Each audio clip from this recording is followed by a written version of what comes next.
What do you think is the most commonly used and most effective for our area year round?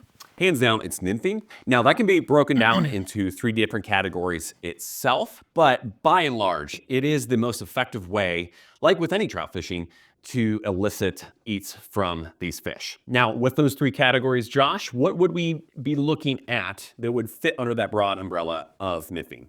Right. So we've got a couple different categories, like subcategories. We've got dry dropper rigs, which commonly we would use these in the early season, like the early fall, maybe even later in the fall. It's a low water presentation. So when we have the dry droppers, we are using a chubby Chernobyl, a hopper, typically something with foam that's going to float well, and we're using a nymph, a small egg below that.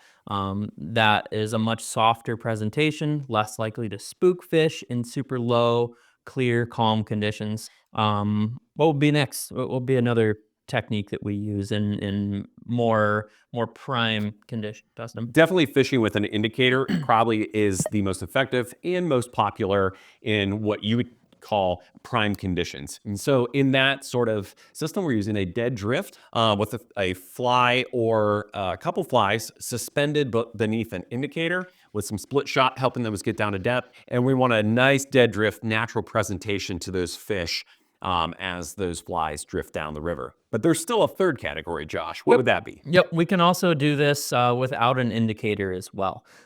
We can simply use that same rig that we were using under an indicator and just lose the bobber indicator, excuse me. And then, we can use the line to detect strikes. So typically we would use this for shorter casts, shorter drifts, whereas the indicator might be used when we are trying to get further out from ourselves, further out from the boat, when mending comes into play, Yep. when we have higher water, that kind of stuff that is less likely, like the fish are more comfortable